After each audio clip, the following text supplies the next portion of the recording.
Assalamu alaikum. Hope you all are doing good. So, இன்னும் ஒரு இன்ட்ரெஸ்டிங்கான வீடியோ ஒன்றில் உங்கள் எல்லாரையுமே சந்திக்கிறதுல ரொம்பவே சந்தோஷம்.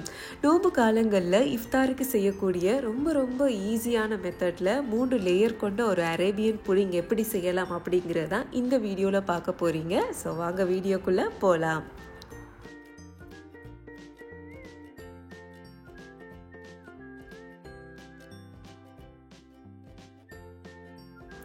இந்த அரேபியன் புடிங் ஃபர்ஸ்ட் லேயர் செய்யறதுக்காக வேண்டி 150 கிராம் அளவில் சீனி எடுத்திருக்கிறேன்.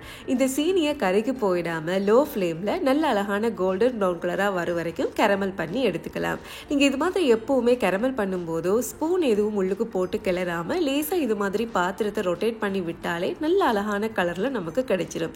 ஸோ நம்ம சேர்த்துருந்த சீனி நல்லாவே கரைஞ்சி அழகான கோல்டன் ப்ரௌன் கலராக வந்ததுக்கு அப்புறமா 5 டேபிள் ஸ்பூன் அளவில் தண்ணி சேர்த்து கொள்ளுங்க. அப்போவுமே நீங்கள் லோ ஃப்ளேமில் வச்சுக்கொள்ளுங்க. சீனி கட்டி ஆகுனதும் லேசா கொதிக்க நம்ம செஞ்சிருக்கிற இந்த சீனி பாகு பாத்தீங்கன்னா லேசான திக்கான பதத்துக்கு நமக்கு கிடைக்கும். செஞ்சிருக்கிற கேரமல் கட்டியாகாமல் இருக்கிறதுக்கு லேசாக தேசிக்காய் சாறு சேர்த்துக்கொள்ளுங்க. அண்ட் 2-3 ட்ராப் சேர்த்தாலே தாராளமாக போதும். அண்ட் அதுக்கப்புறமா நல்லா கொதிக்க வைக்கும் போது நமக்கு எக்ஸாக்டாக கிடைக்க வேண்டிய பதம் சரியான முறையில் கிடைக்கும். இந்த வீடியோவில் பார்க்குற மாதிரி ரொம்ப தன்மையும் இல்லாமல் ரொம்ப திக்காவும் இல்லாமல் எக்ஸாக்டாக இந்த ஸ்பூனில் எடுக்கும்போது இதில் உடனே கீழே விழுற பதத்துக்கு நீங்கள் ஸ்டவ்வை ஆஃப் பண்ணி கொள்ளுங்க. முக்கியமாக ஸ்டவ்வை ஆஃப் பண்ணி விட்டதுக்கு அப்புறமாவும் சூடு தனியும் வரைக்கும் 2-3 நிமிஷத்துக்கு லேசாக தலாவி விட்டும் கொள்ளுங்க. இன்றைக்கு செய்ய போகிற அரேபியன் புடிங்க இது மாதிரி கிளாஸ் கப்பில் தான் செய்ய போகிறோம். ஸோ முதலாவது செஞ்சிருக்கிற லேயரை எல்லா கப்ஸ்லையுமே சரி அளவில் போட்டுக்கலாம். நீங்கள் இது மாதிரி கிளாஸ் கப் தான் எடுக்கணும் அப்படின்னு அவசியமே இல்லை. செரமிக் கப் அப்படி இல்லாட்டி நீங்கள் எதில் செய்யணும்னு ஆசைப்படுறீங்களோ இதுக்கு பதிலாக ஒரு கப்புக்கு பதிலாக நீங்கள் தனி பாத்திரத்தில் கூட செஞ்சு எடுத்துக்கலாம். உங்களுக்கு எது கம்ஃபர்டபுளாக இருக்குதோ நீங்கள் அதுக்கேற்ற மாதிரி உங்களோட பாத்திரத்தை சூஸ் பண்ணிக்கொள்ளுங்க. ஸோ நம்ம ஃபர்ஸ்ட் லேயரை இது மாதிரி நம்ம எடுத்திருக்கிற எல்லா கப்ஸ்லையுமே சரி அளவில் போட்டுக்கலாம். இதுக்கப்புறமா அடுத்த லேயர் என்ன அப்படிங்கிறது பார்த்துடலாம். ஒரு பவுலில் 3 முட்டை எடுத்திருக்கிறேன். இது கூட எக்ஸ்ட்ராவா இன்னும் ஒரு முட்டையிட மஞ்சக்கருவை மட்டும் இது கூட சேர்த்துக்கலாம். மொத்தமாக 4 மஞ்சக்கருவும் 3 முட்டையிட வெள்ளைக்கருவும் இது மாதிரி ஒரு பவுலில் தனியாக எடுத்துக்கொள்ளுங்க. அது கூடவே இந்த முட்டையிட வெள்ளைக்கருவையும் நம்ம தனியாக எடுத்து வச்சுக்கலாம். இந்த பவுலில் 60 கிராம் சீனி சேர்த்துக்கொள்ளுங்க. இந்த முட்டையையும் சீனியையும் சேர்த்து நல்லா பீட் பண்ணி எடுத்துக்கலாம். எந்த அளவுக்குன்னா முட்டையில் நல்லா நுர வார அளவுக்கு ஒரு 4-5 நிமிஷம் கைவிடாமல் நல்லா பீட் பண்ணி எடுத்துக்கொள்ளுங்க.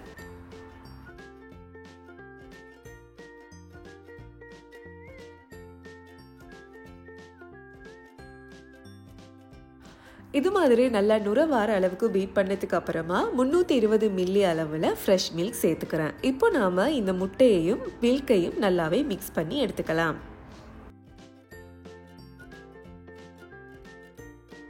நல்லா மிக்ஸ் பண்ணதுக்கு அப்புறமா இது மாதிரி ஒரு ஸ்டைனர் வச்சு வடித்து எடுத்துக்கலாம். இது மாதிரி வடிச்சதுக்கு அப்புறமா மேல் பகுதியில் பார்த்தீங்கன்னா நுரை இருக்கும் இல்லையா, இந்த நுரை நமக்கு தேவையில்லை. ஸோ இது எல்லாத்தையுமே தனியாக ஒரு பிளேட்டில் எடுத்துடலாம்.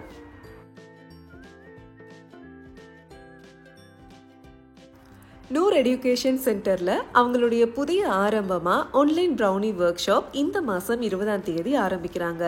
ப்ரௌனீஸ்லையே நீங்கள் தெரிஞ்சிக்க வேண்டிய அத்தனை வகைகளையும் கிட்டத்தட்ட 15 நாட்களில் சரியான முறையில் சரியான விளக்கத்தோடு உங்களுக்கு சொல்லியும் தருவாங்க. வீட்டில் இருந்து யாரெல்லாம் சம்பாதிக்கணும் அப்படின்னு ஆசைப்படுறீங்களோ, அதே மாதிரி ப்ரௌனி பற்றி சரியாக செய்யணும் அப்படின்னு யாரெல்லாம் விரும்புகிறீங்களோ உங்களுக்கு இது ஒரு நல்ல சான்ஸாக இருக்கும் அப்படின்னு நம்புகிறேன். அதே மாதிரி வரப்போகிற நோன்பு பெருநாளுக்காக வேண்டி ஹெனா மிக்ஸாலஜி கிளாஸும் ஆரம்பிக்கிறாங்க. ஆல்ரெடி நிறைய ஸ்டூடெண்ட்ஸ் அங்கே படிக்கிறாங்க. ஸோ யாருக்கெல்லாம் ஹெனா மிக்ஸாலஜி படிக்கணும் அப்படி இல்லாட்டி வீட்டில் இருந்து ஒரு ஹெனா கோன் செஞ்சு சேல் பண்ணணும் அப்படின்னு ஆசைப்படுறீங்களோ நீங்களும் கண்டிப்பாக அவங்களோட கிளாஸில் ஜாயின் பண்ணிக்கலாம். நூர் எஜுகேஷன் சென்டரோட டீட்டெயில்ஸ் எல்லாமே டிஸ்கிரிப்ஷனில் கொடுக்குறேன். கண்டிப்பாக செக் பண்ணி கொள்ளுங்க. யாரெல்லாம் இன்ட்ரெஸ்ட் இருக்குதோ இப்போவே உங்களோட பேரை ரெஜிஸ்டர் பண்ணியும் கொள்ளுங்க. ஸோ இது மாதிரி நுரை எல்லாத்தையுமே எடுத்ததுக்கு அப்புறமா நம்ம செய்ய போகிற டெசர்ட் கப்பில் 2வது லேயராக கேரமலுக்கு மேலே சரி அளவில் எல்லா கப்ஸ்லையுமே போட்டுக்கலாம். முதலாவதாக நீங்கள் 2 ஸ்பூன் அளவுக்கு போட்டுக்கொள்ளுங்க. நீங்கள் எந்த கப்ஸில் எடுக்கிறீங்களோ அந்த கப்புக்கு அளவுக்கு ஏற்ற மாதிரி சரி அளவில் போட்டுட்டீங்க அப்படின்னா நீங்கள் செய்ய போகிற எல்லா டெசர்ட்டுமே பார்க்குறதுக்கு அழகாகவும் நல்ல நேர்த்தியாகவும் இருக்கும்.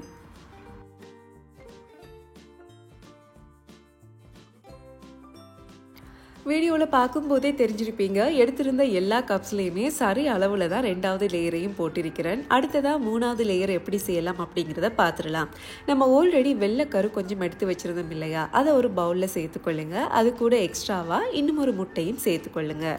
அது கூடவே 40 கிராம் அளவில் சீனியும் சேர்த்துக்கலாம். இப்போ முட்டையும் சீனியும் சேர்த்து நல்லா பீட் பண்ணி எடுத்துக்கலாம். நல்ல ஃப்ளஃபியாக வார அளவுக்கு கைவிடாமல் ஒரு 10 நிமிஷத்துக்கு பீட் பண்ணி எடுத்துக்கொள்ளுங்க.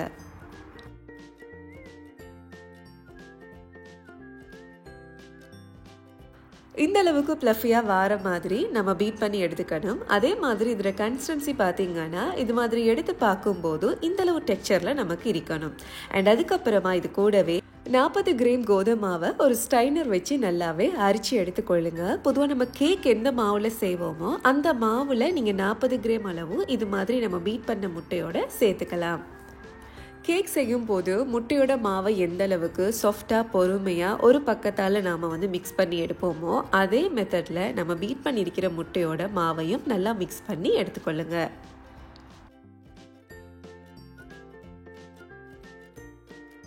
ஸோ நம்ம செஞ்சிருக்கிற 3வது லேயரை கப்பில் இருக்கிற 2வது லேயருக்கு மேலே போட்டுக்கலாம். எந்த அளவுக்குன்னா நீங்கள் எந்த கப்பில் செய்கிறீங்களோ அந்த கப் நிறையிற அளவுக்கு 3வது லேயரை போட்டுக்கொள்ளுங்க.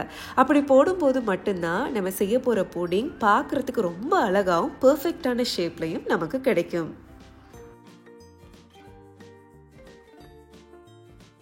எப்போவுமே ஒரே மாதிரியான புடிங் செய்யாமல் இது மாதிரி வித்தியாசமான மெத்தடில் இருக்கிற அரேபியன் புடிங் கண்டிப்பாக இஃப்தாருக்கு செஞ்சு பாருங்கள். உங்களோட வீட்டில் இருக்கிற சின்னவங்கலேருந்து பெரியவங்க வரைக்கும் விரும்பி சாப்பிடுவாங்க. ஸோ இதே மாதிரி 3வது லேயரை எல்லா கப்ஸுக்குமே போட்டுடலாம். இப்போ பார்த்தீங்கன்னா ஒவ்வொரு கப்லையும் 3 லேயர் இருக்குது. ஸோ இது மாதிரி எல்லா கப்பையும் செட் பண்ணி எடுத்ததுக்கு அப்புறமா மேல் பகுதிக்கு ஒரு ஃபாயிலோ அப்படி இல்லாட்டி கிளிங்கோ வச்சு நல்லாவே கவர் பண்ணி எடுத்துக்கலாம். ஃபாயிலில் நீங்கள் இது மாதிரி கவர் பண்ணீங்க அப்படின்னா நல்லாவே சூடு தன்மையோட மேல் பகுதி வேகிறதுக்கும் ரொம்ப இலகுவாகவே இருக்கும். வீடியோவில் பார்க்குற மாதிரி நீங்கள் செய்ய போகிற எல்லா கப்ஸுக்கு மேலேயும் இது மாதிரி ஃபாயில் வச்சு நல்லாவே கவர் பண்ணி கொள்ளுங்க. அடுத்ததாக இதை எப்படி வேக வச்சு எடுக்கலாம் அப்படிங்கிறதையும் பார்த்துடலாம். 6 கப்ஸ் வேக வைக்கணும் அப்படிங்கிறதுக்காக வேண்டி ஒரு அகலமான பாத்திரம் தான் எடுத்திருக்கிறேன். இது மாதிரி நீங்கள் எடுத்திருக்கிற எல்லா கப்ஸையுமே அழகாக நேர்த்தியாக வச்சதுக்கு அப்புறமா கப்ஸில் அரைவாசி தாழ்ற அளவுக்கு தண்ணி சேர்த்துக்கொள்ளுங்க. அதை விட குறைவாக சேர்த்தாலும் பரவாயில்லை, பட் நீங்கள் அரை கப்புக்கு விட மேலதிகமாக தண்ணி சேர்த்துற வேணாம். இது மாதிரி தண்ணி சேர்த்ததுக்கு அப்புறமா ஒரு மூடி போட்டு மூடி நல்லாவே 20லேருந்து 25 நிமிஷம் வரைக்கும் ஹை ஃப்ளேமில் வேக வச்சு எடுத்துடலாம்.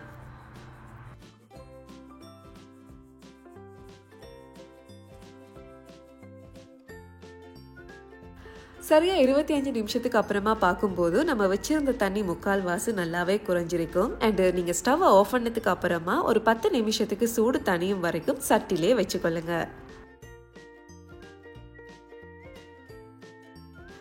சூடு தணிஞ்சதுக்கு அப்புறமா நீங்கள் ஃபாயில் பேப்பரை இது மாதிரி ரிமூவ் பண்ணி பார்க்கும்போது ரொம்ப பர்ஃபெக்டாக அழகாக செட் ஆகி நம்மளோட புடிங் வந்திருக்கும். உங்களுக்கு விருப்பமாக இருந்தால் நீங்கள் எல்லா ஃபாயில் பேப்பரையும் கலட்டிகிட்டே ஃப்ரிட்ஜில் சில் பண்ண வச்சு எடுக்கலாம். அப்படி இல்லாட்டி இது மாதிரி க்ளோஸ் பண்ணிவிட்டு 2 ஹவர் அப்படி இல்லாட்டி 3 ஹவருக்கு ஃப்ரிட்ஜில் நல்லாவே சில்லாகும் வரைக்கும் வச்சு எடுத்துடலாம்.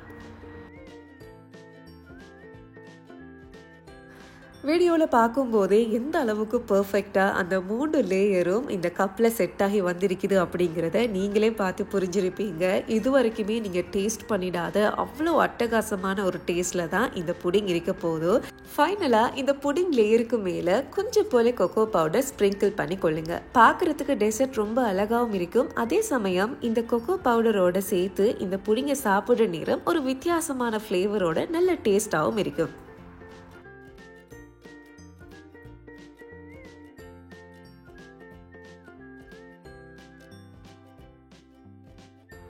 இஃப்தார் நேரத்தில் இது மாதிரி சில்லாக ஒரு புடிங் சாப்பிடும்போது அமிர்தமாக இருக்கும். கண்டிப்பாக ட்ரை பண்ணி பாருங்கள். வீட்டில் இருக்கிற 2-3 பொருட்களை வச்சு இவ்வளோ சூப்பரான ஒரு புடிங் செய்யலாமான்னு நீங்களே ஆச்சரியப்படுவீங்க. ஃபைனலாக இந்த புடிங் உள்ளுக்கு எப்படி இருக்கும் அப்படிங்கிறதையும் நம்ம பார்த்துடலாம். புடிங்கோட மேல் பகுதி ஒரு கேக் டெக்ஸ்சரில் தான் நமக்கு கிடைக்கும். ஸோ முதலாவதாக நீங்கள் இந்த புடிங் சாப்பிடும்போதோ இது மாதிரி கொஞ்சம் போல் அந்த புடிங்கோட சேர்த்த கேக்கையும் எடுத்து சாப்பிட்ருங்க. அதுக்கப்புறமா உள்ளுக்கு பார்த்தீங்கன்னா அந்த கேரமல் ஜூஸ் இருக்கும் இல்லையா, அந்த கேரமல் ஜூஸில் நம்ம இருக்கிற அந்த மேல் பகுதியில் உள்ள கேக்கை லேசாக இது மாதிரி மாய்ஸ்ட் பண்ணி எடுத்துக்கலாம். இது மாதிரி நீங்கள் கேரமல் எல்லாமே சேர்த்து அந்த கேக்கு மேலே போட்டதுக்கு அப்புறமா அதோட சேர்த்து மிக்ஸ் பண்ணி சாப்பிடும்போது அந்த டேஸ்ட்டை சொல்லவே தேவையில்ல, அவ்வளோ அட்டகாசமாக இருக்கும். கண்டிப்பாக இந்த புடிங்கை ட்ரை பண்ணி பாருங்கள். ட்ரை பண்ணி பார்த்துட்டு மறக்காமல் உங்களோட கருத்துக்களை கமெண்ட்டில் ஷேர் பண்ணி கொள்ளுங்கள்.